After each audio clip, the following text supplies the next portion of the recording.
Baik, selanjutnya pada video kali ini kita akan membahas tentang limit tak hingga dan limit di tak hingga. Sebelumnya kita perlu melihat dulu tak hingga maksudnya di sini seperti apa. Jadi kalau misalnya kita bicaranya di bilangan kompleks, kita asumsikan bahwa perluasan dari bilangan kompleks itu memuat nanti yang kita anggap sebagai tak hingga ini. Jadi tak hingga ini sendiri sebenarnya bukan bilangan kompleks. Cuma kalau kita perluas itu bilangan kompleks, maka kita asumsikan dia memuat nilai tak hingga ini, meskipun dia bukan bilangan kompleks seperti itu. Makanya dikatakan perluasan bilangan kompleks. Ya, serupalah dengan perluasan bilangan real. Kemudian kita coba lihat dulu terlebih dahulu apa yang dimaksud dengan menuju tak hingga itu. Jadi kita katakan dia di tak hingga atau nilai kompleks Z itu tak hingga jika seperti ini. Misalnya kita punya epsilon besar 0 yang kecil sekali. Yang kecil sekali misalnya, maka Z kita katakan menuju ke tak hingga, ini Z bilangan kompleks. Jika ini modulusnya Z itu lebih besar dari 1/epsilon. Dapat kita lihat ketika 1/epsilon ini nilainya atau epsilonnya ini sangat kecil. Ini ketika ini kan kita bicaranya yang sangat kecil, ketika epsilonnya yang besar 0 ini kecil sekali, maka dapat dilihat bahwa 1/epsilon ini nilainya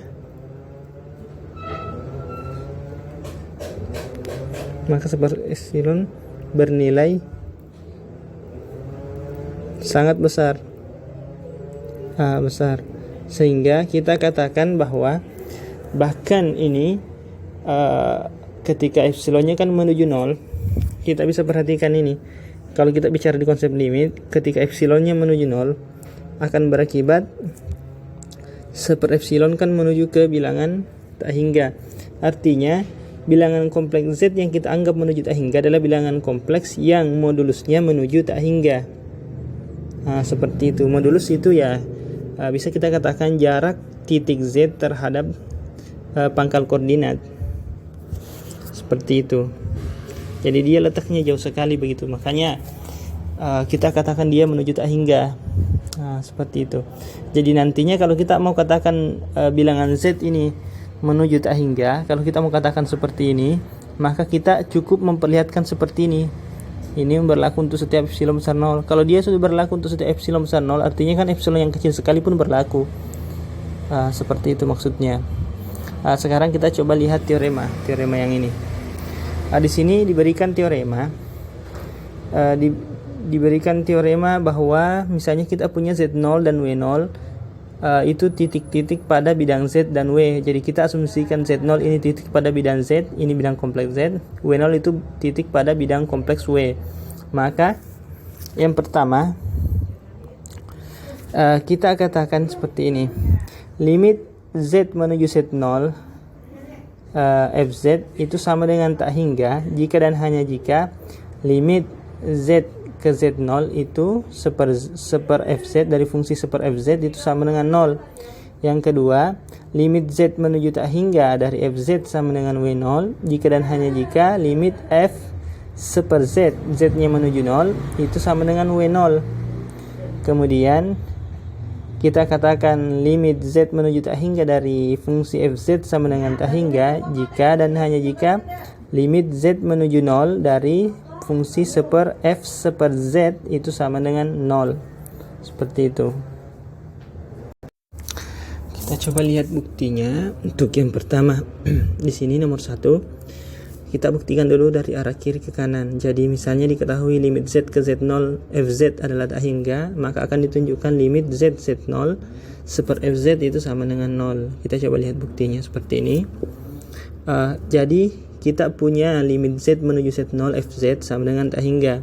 Akan ditunjukkan limit Z menuju Z0 Fz itu sama dengan 0.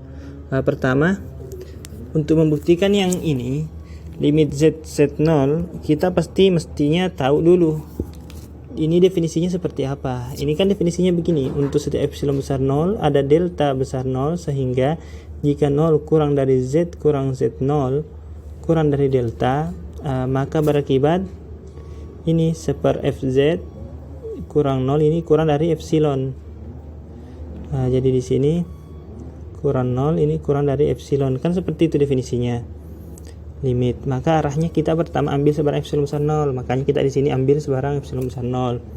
Kemudian kita manfaatkan yang ini, karena limitnya ini kan tak hingga ini, maka menurut definisi limit tak hingga berarti ada delta besar 0, sehingga jika mutlak z kurang z0 itu lebih dari 0 dan kurang dari delta, maka fz ini seperti ini. Ini kan menurut definisi tak hingganya seperti ini, fz lebih dari seper epsilon. Apa akibatnya? Akibatnya jika kita punya 0 kurang dari seper z kurang z0 kurang dari delta, maka kita punya ini, kita arahkan ke sini kan, ini arahkan ke sini, seper fz kurang 0 ini kan sama dengan seper modulus fz.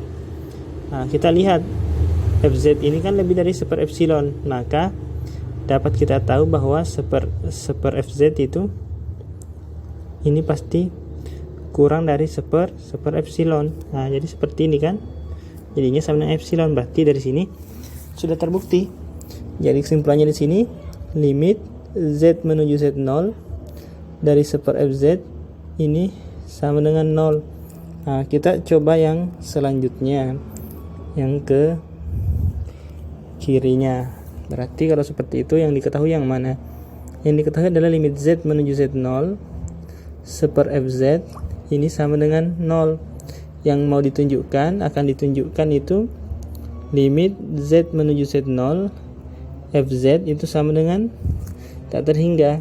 Bagaimana caranya? Sama, kita mesti tahu dulu definisi yang mau dibuktikan. Yang mau dibuktikan kan yang ini. Definisinya apa? Definisinya itu untuk setiap epsilon besar 0 ada delta besar 0, sehingga jika 0 kurang dari z kurang z0 kurang dari delta, maka berakibat fz nya itu lebih dari seper epsilon. Kan begitu definisinya untuk yang tak hingga. Maka yang pertama apa yang harus dilakukan, kita lihat saja di definisinya ini. Berarti pertama diambil sebarang epsilon besar 0, kemudian kita mau temukan delta. Delta ini hanya bisa muncul dengan memanfaatkan yang ini.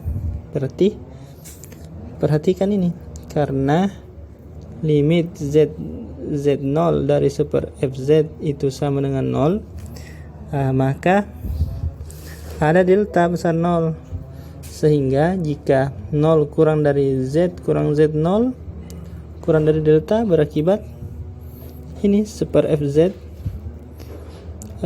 kurang 0 itu pasti kurang dari epsilon. Apa artinya? Akibatnya jika 0 kurang dari z kurang z0 kurang dari delta, maka ini menjadi apa? Maka ini menjadi, ini kan seper fz kurang dari epsilon, berarti kalau kita kasih jadi fz jadinya apa? Ini jadinya lebih dari epsilon. Maka terbukti kesimpulannya, limit z menuju z0 dari seper dari fz itu sama dengan tak hingga, seperti itu. Ini untuk bagian pertama.